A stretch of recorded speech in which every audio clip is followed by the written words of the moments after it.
causes méconnues de migraine. L'un des déclencheurs les plus communs de la migraine sont les changements de pression atmosphérique. De même, on peut souffrir de ce mal les week-ends, quand notre cerveau se détend. Le mal de tête est si habituel que nous n'y prêtons pas toujours l'attention qu'il mérite. Les migraines peuvent être provoquées par différents facteurs, dont des facteurs génétiques et artériels. Découvrez certains des déclencheurs de ce problème qui affectent des milliers de personnes dans le monde entier. Quelles sont les causes des migraines? Même si la principale cause des migraines est inconnue, il existe certains facteurs qui déclenchent cette condition qui peut souvent être incapacitante. Lisez aussi cet exercice facile pour prendre soin de vos yeux et éviter le mal de tête. Si vous souffrez de cette forme mal de tête, cela peut être dû aux facteurs suivants. 1. Le climat, le changement de température et le niveau d'humidité dans l'environnement peuvent influer sur le moral, sans aucun doute. Mais ils peuvent aussi avoir une incidence sur l'apparition ou le degré des migraines. Ainsi les céphalées empirent quand ont lieu des chutes dans la pression atmosphérique, qu'il fait trop chaud ou que l'humidité est très élevée. Si on ne peut pas contrôler le climat, on peut au moins se préparer à affronter la situation. Par exemple, en été, il faut éviter de sortir le midi ou faire des activités trop physiques jusqu'au soir. Les aliments, certains plats peuvent augmenter le mal de tête, comme, par exemple, le fromage très affiné, les légumes en saumure et les aliments frits. Si vous êtes sujet à ce type de céphalée, évitez aussi les aliments qui contiennent trop de conservateurs et d'additifs artificiels, la grande majorité de ceux que l'on vend dans le marché actuel. Il est donc recommandé d'avoir une vie plus saine et un régime qui inclut beaucoup de légumes et de fruits crus, surtout pendant une période de migraine.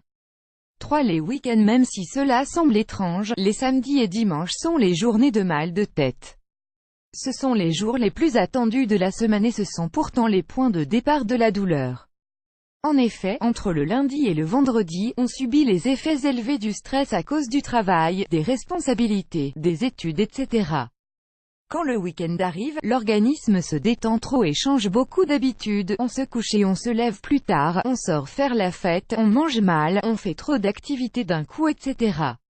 4. La caféine. Elle n'est pas uniquement présente dans le café, mais également dans les sodas, de type Coca-Cola. La caféine produit de la déshydratation dans l'organisme et va directement dans le sang. De là, elle va jusqu'au cerveau et l'altère. C'est pour cela qu'après avoir bu une tasse de café, on se sent excité. Cependant, cela a des conséquences, l'apparition de migraines.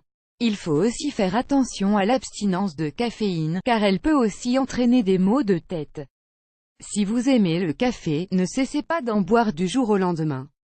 Le processus doit être progressif. 5. Trop dormir. Cela arrive par exemple pendant les vacances ou pendant les week-ends.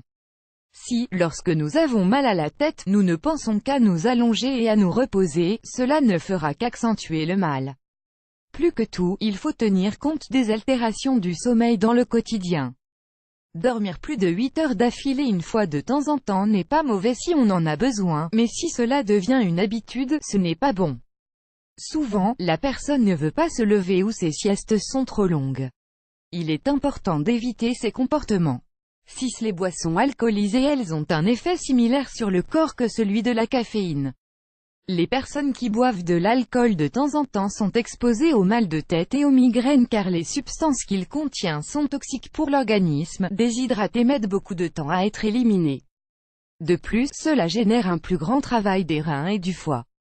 Un verre de vin rouge lors des repas n'est pas mauvais, mais sortir faire la fête tous les jours, si. 7. Le stress. Les conséquences du stress prolongé sur l'organisme sont très nombreuses. Même si on peut penser que personne n'échappe à ce problème et que l'on ne peut rien faire pour cela, nous avons à notre disposition des dizaines de techniques pour cesser d'être stressé et ainsi ne pas souffrir de migraines. Par exemple, on peut pratiquer de la méditation ou du yoga, prendre un bain moussant en arrivant chez soi, aller en campagne le week-end ou choisir des activités agréables après le travail. Le manque de magnésium. Si vous n'ingérez pas la quantité suffisante de ce nutriment, il est probable que vous soyez exposé aux maux de tête. Augmentez votre consommation d'aliments riches en magnésium, tels que le son de blé, les herbes sèches, coriandre, menthe, entre autres, les graines de courge, de tournesol, de lin et de sésame, les amandes, les noix de cajou, les noix du Brésil 9. La stimulation sensorielle. Quand une lumière nous aveugle, quand nous entrons dans une parfumerie ou que nous regardons un film d'action au cinéma, nous pouvons souffrir de migraines à cause de ces stimulations sensorielles. Les membranes qui recouvrent le système nerveux central sont irritées face à certains sons, lumières ou odeurs et stimulent les récepteurs de douleur situés dans le cerveau.